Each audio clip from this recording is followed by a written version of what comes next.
What's up, guys? Welcome back to Newswave. The backlash towards Sony Online has continued, and now it seems like gamers are trying to pull together on social media to have a blackout for PlayStation, and I have a lot of questions as to how they plan to pull this off. We'll go over that here today. Also, we are going to be talking about an insane situation that was unfolding over the weekend that has to do with a very popular game on Steam and how mod support ended up distributing malware to a bunch of unsuspecting customers. And we'll also be talking about San Diego Comic-Con. One specific announcement, though, coming out of the event that has to do with a big release date. And now we're looking at February 2027 with quite a stacked lineup, but we'll go over all of that and more. Guys, if you enjoy these videos, make sure you hit that like button. Helps out a ton. And if you're new here to the Spawn Wave channel, make sure you subscribe down below. Guys, we're every weekday morning, 8 a.m. Eastern Time, keeping you up to date in the world of gaming news here and on Spotify. So you can check us out on YouTube or Spotify. And if you don't get a notification in the morning, just know there's probably a video here for you to check out. And we're going to start today with Final Fantasy XIV on the Switch 2. We have the release date, also some pricing details, and we can see this is over on Nintendo Life. They have it all drawn out here with the different editions. It is launching August 4th, so next week. All right, cool. We have the starter edition, that's $20. Some of these are on sale, by the way, for the pre-orders, so it may look more expensive, I guess, after it comes out. But then we also have the complete edition at $60 with the pre-order price at $42. The collector's edition, which is like $140, geez, or $98 if you get it pre-ordered. And they have Dawn Trail and there's all kinds of stuff you can buy here, it looks like, for Final Fantasy XIV. There'll also be an online free trial, so I guess you can try the game out before you really dive in with any further spending there. The file size, though, 117 gigabytes. So that's, I mean, roughly half the storage that you get with your Switch 2 when you buy it and first boot it up. So yeah, that is one of the limiting factors of the Switch 2, of course, as these larger games start to show up. 256 gigabytes is not going to necessarily cut it for many titles on there, but I'm curious to see how Final Fantasy XIV holds up on Nintendo's hybrid system. It's kind of weird with the separate subscription service, but it's Final Fantasy XIV. It has a pretty big audience, so I'll be curious to see how the Switch 2 version ends up doing. Also, it looks like there is a physical PlayStation 5 Sony Studio or PlayStation Studio sale that's going on right now over on Amazon. Just wanted to point it out because they're physical games, and like you can see, this over on Amazon. Saros is marked down to $50.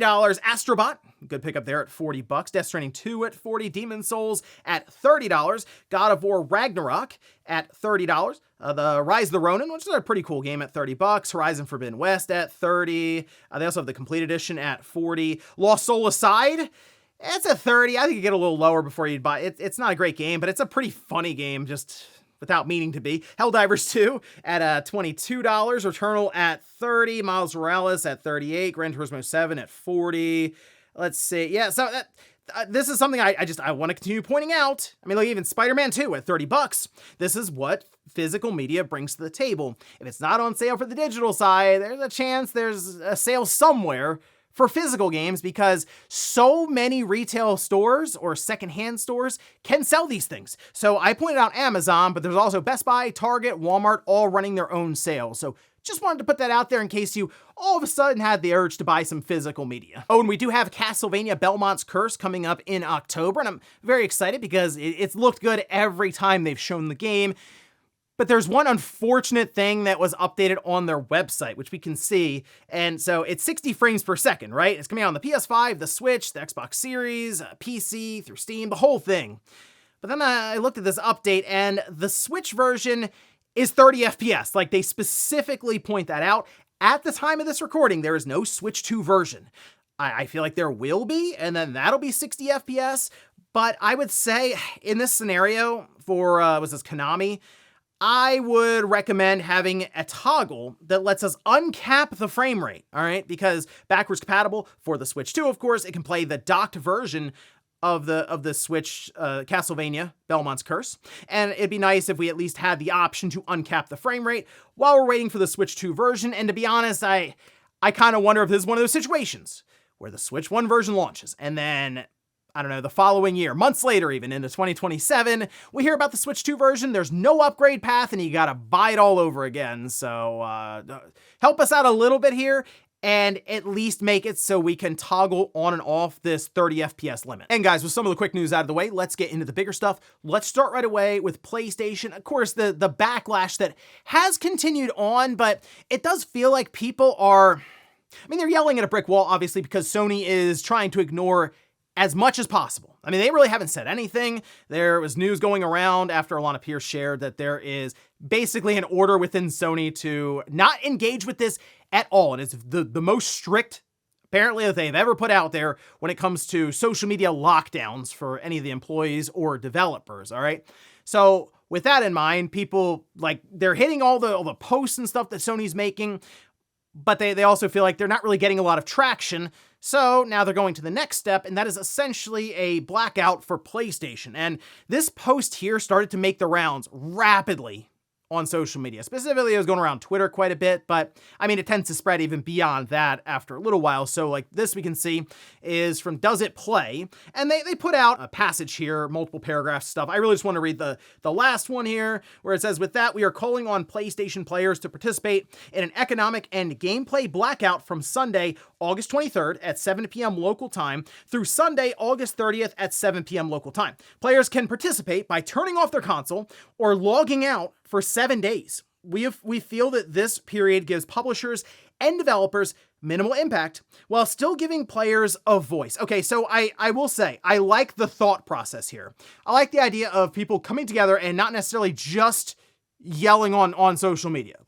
That is part of it, obviously, to try to get Sony's attention and also make it very uncomfortable for them and their partners to advertise at all on social media, because anytime you see them post something about a game or an accessory or an update, it's constant barrages in the comments. And I do think that is something that over time would be putting a bit of a strain on some of these developer relationships with Sony, as they're working to try to stir up conversation around the game, but that's not what anyone's talking about in the comments at all, right? So with that in mind, I guess doing at least something that would get their attention when it comes to, the product is not being used as much. And that's the real issue, which I'll come back to, is there's already 90 million plus PlayStation 5s in circulation. Sony has really now a stranglehold on the mainstream when it comes to gaming, so it's going to be very difficult to make significant impact that would be noticeable, okay, in this case. Again, I like the thought process and the idea of trying to do something outside of just commenting, coming together with PlayStation, of course, having real-time statistics with their console. So I did look at the games that were coming out that week, and this is one of my main points here is I feel like there's a better time to do this, either later on or as soon as possible, okay? So first off, that week that they're targeting here, basically the end of August, that does have, we have Metal Gear Solid Collection Volume 2, Resonance, A Plague Tale Legacy, and then Star Wars Zero Company. People have been waiting for Metal Gear Solid 4 to make the move off PlayStation 3 for quite some time. You can buy it on other platforms, so it's not really that situation of if you have access to other consoles, you can just buy it somewhere else and stay off of PlayStation for now. But people who do just have a PS5 are gonna go, I think I'm just gonna play that. I'm just gonna play that. I've been waiting forever, and it's okay, I get it. Plague Tale, Star Wars Zero Company, people might be able to hold off on those ones. I think if you're gonna make this move, you either have to do it next week, so kind of strike while the iron's hot, because waiting a month from now, it's slowing down a little bit. It's still, again, very loud, but it's definitely not as loud as it was the first week of this happening. So I almost wonder if you wait too long, if you're gonna have some people that say they'll participate and they just kind of forget or don't even necessarily think about it too much and just end up playing anyway on their PlayStation 5. But otherwise, if you're gonna go further out, I would target the week of Wolverine. It's just, if you're gonna make a statement with Sony, you kind of have to make a statement with a first-party release. And that would probably be the one. And that's the thing. It'd be very difficult for people to stay off of that, because that is something that does wade into the area of mainstream. It's Wolverine. It's a Marvel game, right? It's like Spider-Man. So there are people who buy a couple of games a year, and that is one that happens to be that game that finds its way in for the Call of Duty, NBA, whoever, casual gamers, and they'll be like, oh, cool, Wolverine. I'll pick that one up. And that's going to be the most difficult part, is making any kind of significant impact that's really noticeable for Sony, even beyond a week. And that's the other thing I don't think people necessarily want to come to terms with. If you're going to do this, I kind of think it has to be more than a week. It has to be months.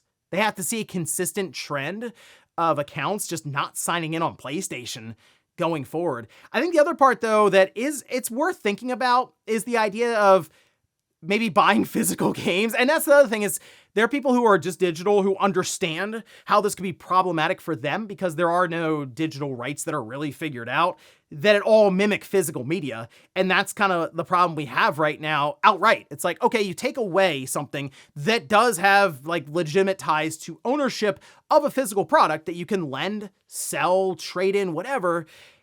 Shopping for used stuff, you don't have that at all with digital. I mean, you are very, very constricted within PlayStation if you just buy digital games. And I've already said, I think the pain point for Sony with things they're doing right now probably won't come until it's time to start showing off the PS6 and release that. And then they go, oh, wow, this is not selling like we need it to because people maybe aren't as excited after everything that happened last year.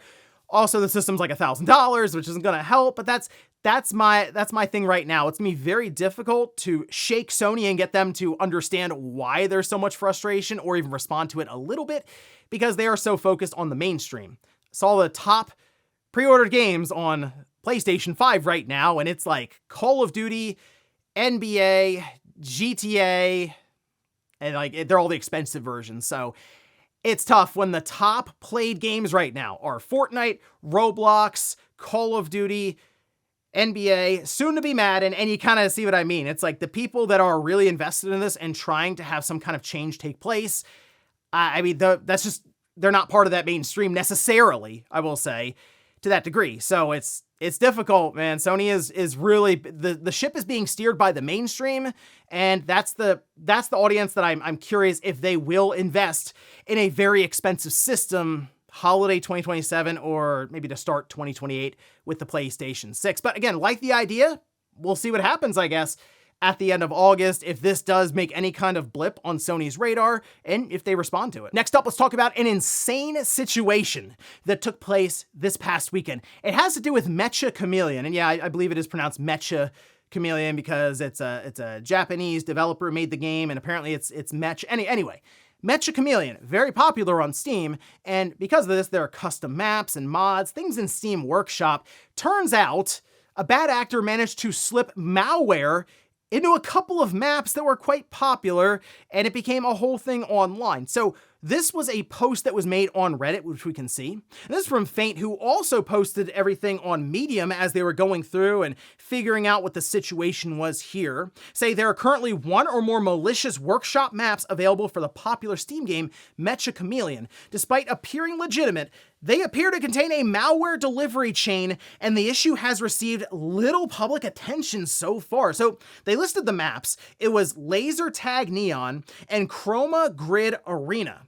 You want to say analysis of the recovered script shows that the second stage downloaded and installed a remote access Trojan, or RAT for short, on affected systems, giving the attacker the ability to remotely control compromised PCs. This significantly increases the severity of the attack as it goes beyond simply executing a batch file and provides persistent remote access to infected machines.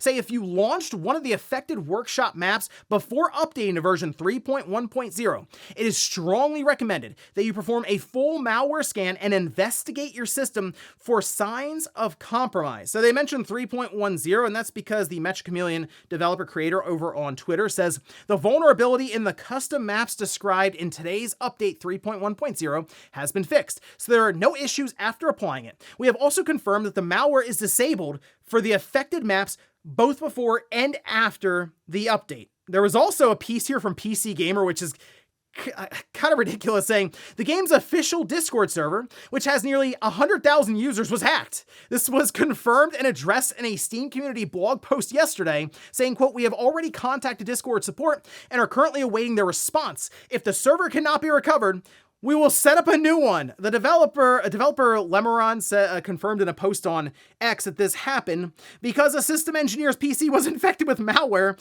while fixing the aforementioned vulnerabilities. And quote, "The hacker bypassed the engineer's two-factor authentication on Discord, altered the server permissions, and banned all the staff members." The affected PC, a backup device, was wiped and can't be used to edit game files, but Lemeron warned players not to follow any suspicious links on the compromised Discord. So absolute insanity, clearly. Now, if you're somebody who does delve into some of the mod support or custom maps for Meccha Chameleon, you should probably scan your system right, like actually pause this video and start scanning your system right now. Some were saying malware bites or whatever else. There's entire threads, and I have the Medium article and the Reddit post linked down below in the sources, and people are discussing in the comment threads about what to use and what they found. Some actually found, like, oh wow, yeah, this hit me. So it's like, man, that's a popular game and people clearly be infected by what sounds like a significant piece of malware here. We talk about remote access. Yeah, that's a problem. But also, this found its way in through Steam Workshop. I mean, we've heard about malware being spread on Steam at times through games that were purchased, but Valve would work to try to fix that. And man, if it's also in, like, because you're going to catch it after the fact. And in this case, it seemed like it was spread quite a bit through Steam Workshop. So now you got to be concerned about any mod support that's happening. And this is the thing I've thought about with Steam and Valve. It's like they've already talked about how the AI stuff coming in and these different games. I mean, it's a lot. And that's the thing. There's not a huge filter on Steam. And Valve is purposely like that. They don't want to necessarily constrict their market if people are happy buying games. Like, well, we're not going to tell them they can't necessarily sell that game unless there's some pretty illegal stuff going on in there. But you also have to be concerned about the idea of spreading malicious content, specifically for, PC, like viruses. So that makes you think a little more when it comes to the Steam Workshop, and that is one of the big differentiating factors for Steam and many of these other platforms. So I guess if you're someone who's into Meccha Chameleon or was playing it over the weekend or something, probably worth just a quick scan either way, just to make sure. And I guess be careful out there with some of these Steam Workshop mods or custom maps. And in our last bit of news, let's talk about San Diego Comic-Con, specifically for God of War Lafe, as we do have a release date on it. And there was one other announcement that was made almost to try to, okay, everyone calm down kind of announcement with Faye being the leading protagonist here right now. So like we can see now, this was shared over on IGN with a few details. We do now have the release date for God of War Lafe. It's coming out February 16th. There is another God of War game that is in development. It is coming after God of War Lafe, but Lafe will be a direct tie-in to it, and it's going to, I guess, work to bridge the gap to this new game that will be led by Kratos. Okay, so Kratos isn't gone or anything. He will be back after this one, but it will be used, Lafe will be used to expand the universe further and just get everything set up for what's next. And I assume that means what, like, the next realm will be. But no further details for the next God of War game at all. Platform, release year, remember, we have God of War Lafe, there's this God of War trilogy remake that's in development right now, and there's a new God of War game with Kratos leading the way. So there's a lot of God of War stuff coming, but that's what Sony Santa Monica is indeed known for. Now, with February in mind, there's like 10 days that have quickly worked out to being a run of releases. So Tomb Raider Legacy of Atlantis is February 12th. God of War Lafe is February 16th. Persona 4 Revival is February 18th. And then Fable is February 23rd. Look at that, Sony coming in a week before Fable with God of War Lafe. That sounds about right, but man, it's just already setting up 2027 with a run of titles there in its second month. And I did see people wonder if this was Sony working to damage control or just shift focus away. I mean, obviously they're trying to do that with all kinds of announcements, but San Diego Comic-Con, they have made announcements here. Typically though, I will admit it's been for like Marvel projects that they have, like Spider-Man or Miles Morales or anything like that. Special edition systems even. So this one was a little, the fact that they got a big release date and then also more God of War is coming, that did seem like a bigger announcement they've done somewhat recently. But still, it's a big stage. They want to at least get things rolling along for a game that, now is out in 7 months or so. And yeah, it's the big marketing push is on for, by the way, a game that will be on the disc. Interesting that Sony Santa Monica wanted us to know that God of War Lafe would release on a disc completely. It's interesting that at least they're talking about physical media, and actually so is Insomniac with Wolverine, but Sony, they're keeping quiet on that one. And before we go to the comment of the day, we'll take a look at the poll that I posted up yesterday, where I ask, Are you picking up Madden 27? 94% say no, I'm not interested. 5% say maybe later when there's a sale. I mean, it's Madden. It'd be, what, $10 next year or something. And then 2% say yes, I'm getting it ASAP. This is what I mean, though, when I was talking about the Blackout for PlayStation that they're trying to do at the end of August. That is like prime time for Madden. It's already out by then. And you're building up through preseason, and now, okay, the NFL season, week 1 is right around the corner. People are going to be playing Madden. I don't know what to tell you. And that's the thing.